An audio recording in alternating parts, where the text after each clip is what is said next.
Match nul entre Naples et le FC Barcelone, très clairement. J'ai vu un match assez intéressant. Alors j'ai cru que j'allais perdre mon pronostic très clairement, mais l'espoir est toujours là, même si voilà, je crois qu'au match retour, le Barça sera favori parce qu'ils seront à domicile et que vu l'état du Napoli à l'heure actuelle, vraiment c'est très compliqué. Franchement, je ne savais pas que le Napoli était aussi mal en point, mais franchement en deuxième mi-temps, ce qu'ils ont fait en deuxième mi-temps, le Napoli, bah c'était quand même pas mal.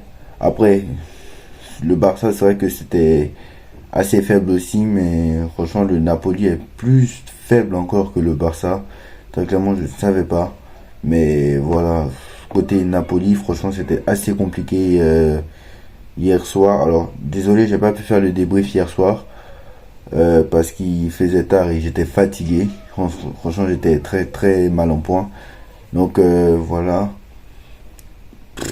assez compliqué. Le Napoli n'a pas existé de la première à la 45e. Toute la première mi-temps, ils n'ont quasiment pas existé. Osimhen, je ne l'ai pas vu du match. Alors, d'accord, le Barça a dominé toute la première mi-temps, n'a pas non plus été dangereux aussi. N'ont pas eu très clairement des occasions nettes. Il y a Gundogan qui a eu des occasions, mais sinon, le reste, Gundogan était le meilleur Barcelonais en première mi-temps. Mais sinon, voilà, le Barça aussi a ses faiblesses. Et on sait qu'en défense, bah, ce n'est pas la qualité première du FC Barcelone. Et ils ont beaucoup de faiblesses aussi en défense. Cancelo c'était pas mal, Lamine Yamal c'était pas mal. Lamine Yamal c'était le plus dangereux en première mi-temps. Même le Gonzalez j'ai pas trop aimé. Voilà, Lewandowski buteur, Christensen au milieu de terrain.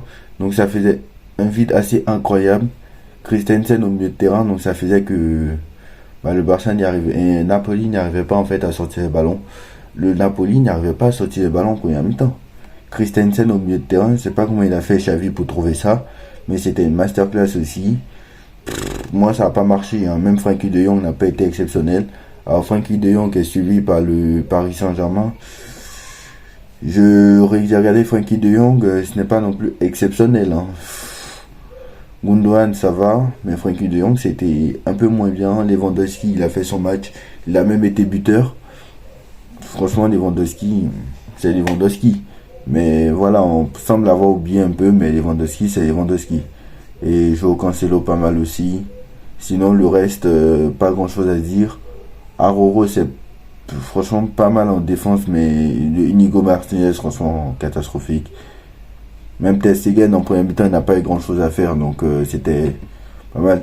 Mais en tout cas, c'était zéro tir, hein, le Napoli.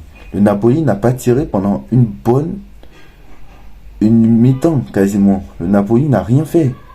Le Napoli a fait un seul tir cadré. Et le Napoli, avec la deuxième mi-temps qu'ils ont faite, la deuxième mi-temps qu'a fait le Napoli a réussi à faire ce que le Barça n'a pas pu faire pendant plus de 45 minutes, c'est-à-dire marquer un but. Et voilà, c'est-à-dire marquer un but et être efficace. Parce que les premiers fautifs ce soir, encore une fois, c'est le FC Barcelone qui avait toutes les occasions qu'ils ont eues en première mi-temps. Il aurait pu avoir 2-3-0. Et voilà, il y a quand même quelques occasions en première mi-temps. Et voilà, ils n'ont pas su le faire. Et sur le seul tir cadré du Napoli, le Napoli a marqué sur son seul tir cadré. Donc c'est quand même assez incroyable. Le Napoli qui l'année dernière marchait sur tout le monde, c'est plus le même Napoli qui est là. Donc voilà, on attend le match retour. On attend le match retour avec impatience.